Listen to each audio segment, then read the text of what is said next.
Today I wanted to talk to you about the things that you need for AIP and what I've eaten for the last few days.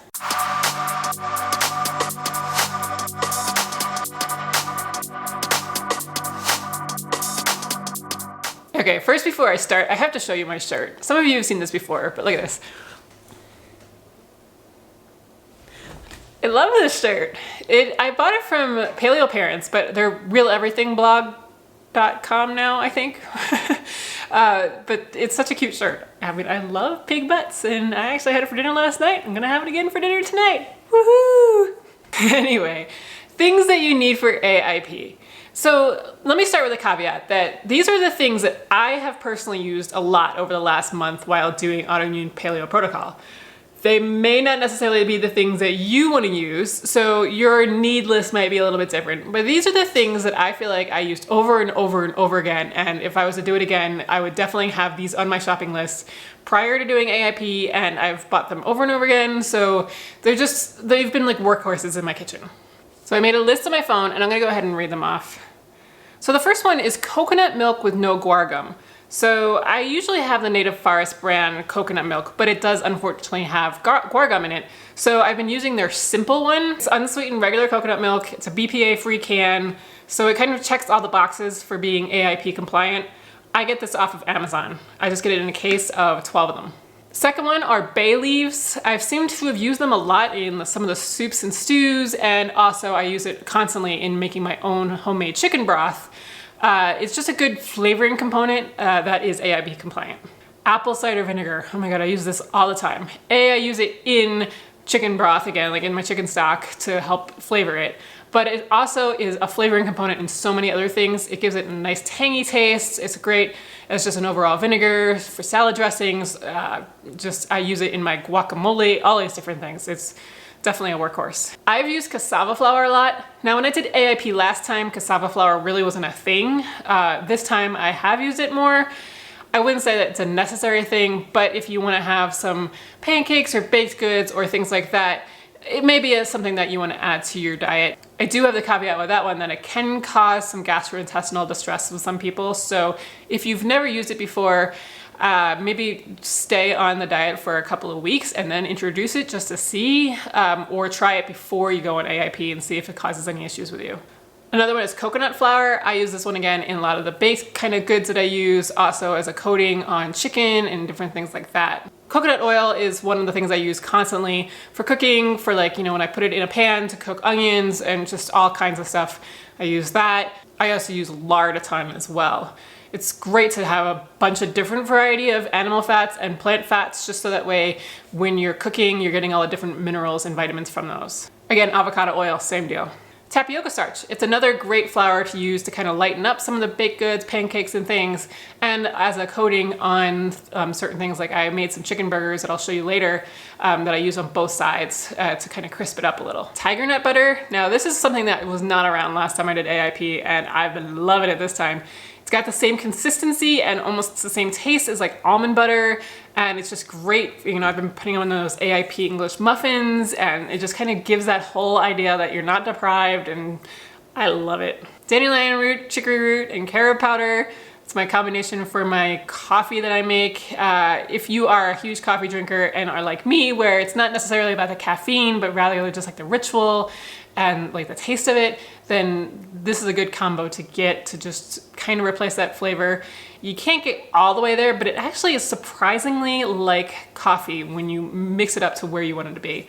My current blend that I personally like is about a teaspoon of dandelion root, quarter teaspoon of chicory, and a quarter teaspoon of carob, and I put that in a small little French press with boiling water and hold it there for about 3 minutes, and then I pour it into a cup. And that's about the bitterness I like, but you can experiment with the different ratios as you want to.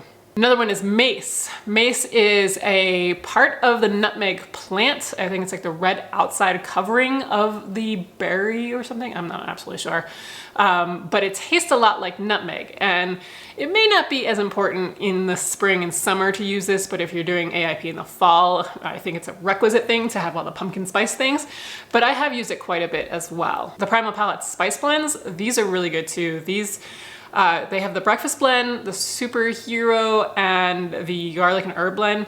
and I've been using them a lot. The breakfast blend's great for putting in sausages and hashes. The garlic and herb blend I've been using on like roast chicken and on pork and things like that.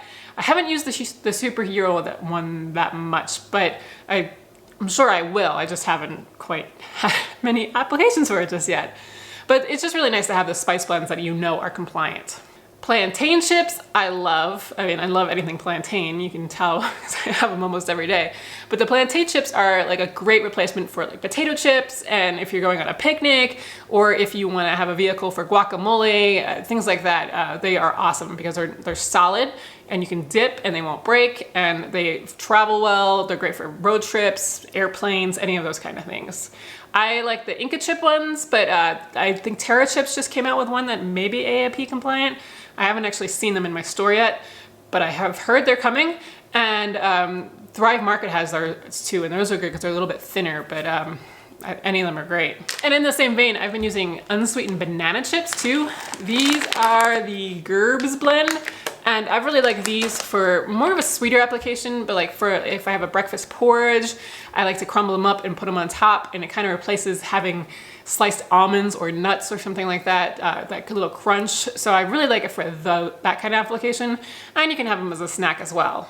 I'm sure there's other things that I'm totally missing, but those are the things that I wrote down on my phone. And then in terms of things that I actually use in my kitchen, a good sharp chef's knife is great. Cutting board, of course. My immersion blender, I think I use that thing 4 times a day. It is amazing.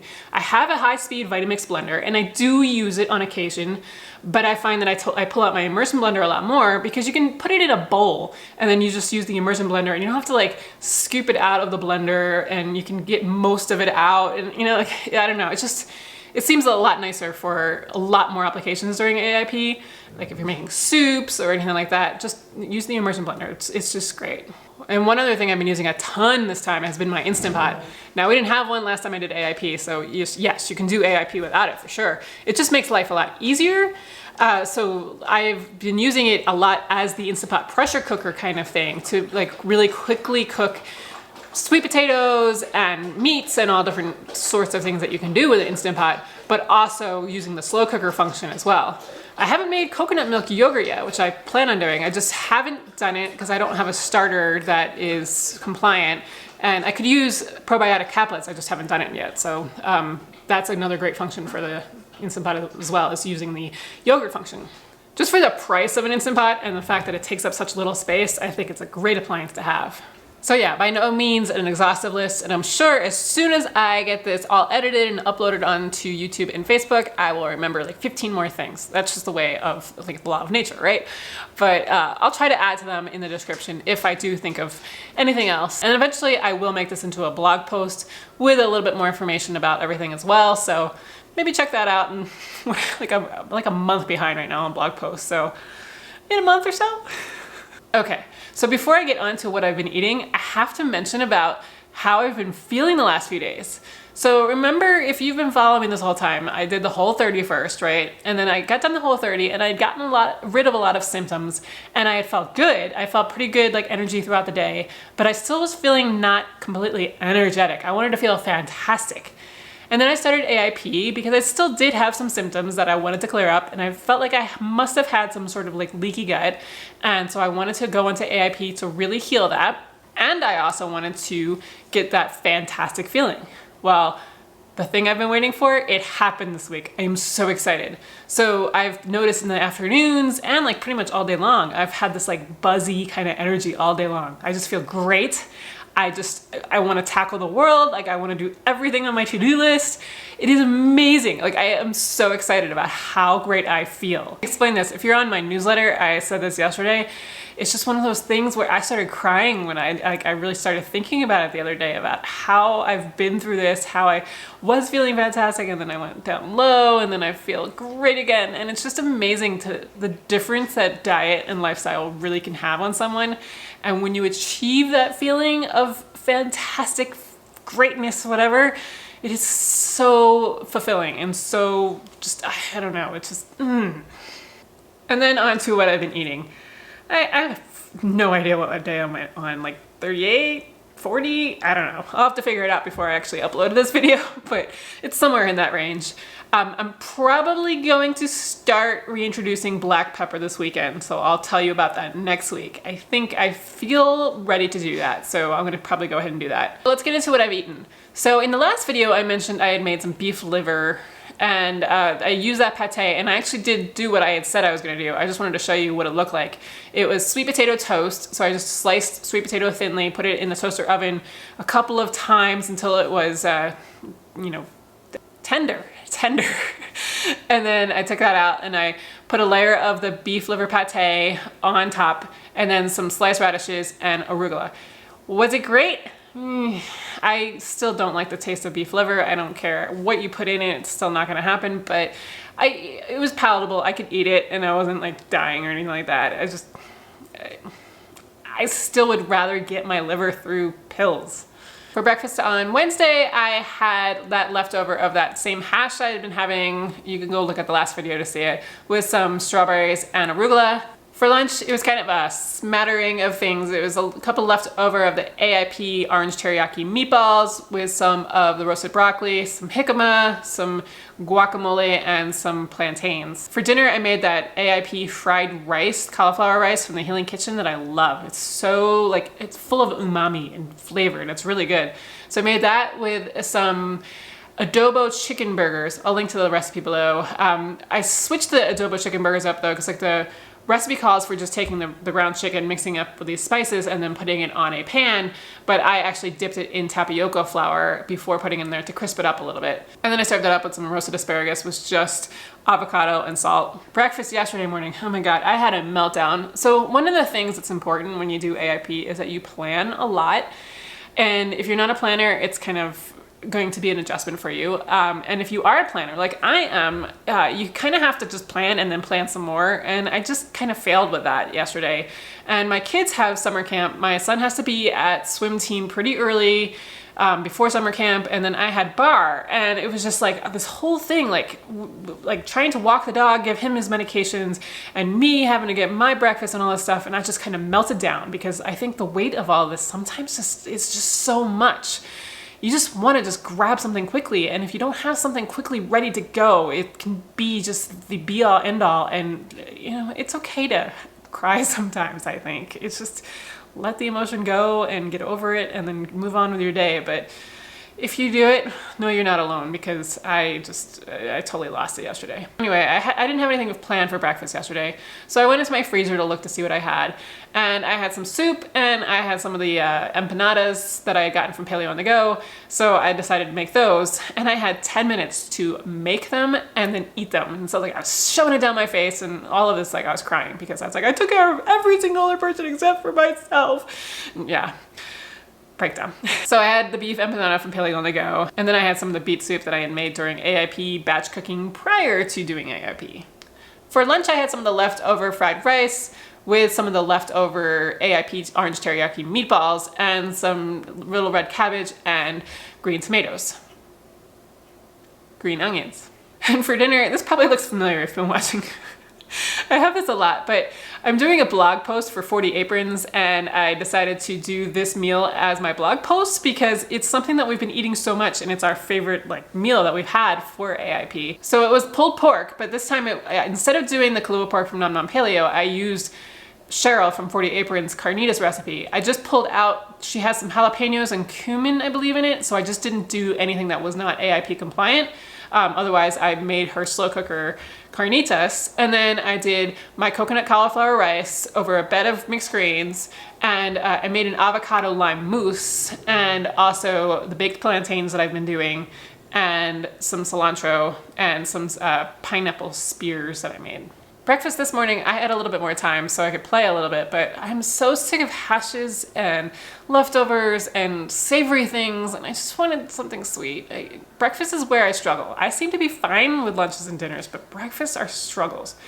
I had actually forgotten that I have that AIP breakfast ebook that you may have seen on some other sites. I bought it a couple of years ago, and we had used it when my husband was on an AIP. And so I pulled that out, and I found this kind of like a porridge thing. It was like some canned pumpkin, coconut milk, coconut flour, gelatin kind of mixture. and I actually really liked it. I served it cold, and then I made one of those apple sage sausages that I made during batch cooking prior to AIP.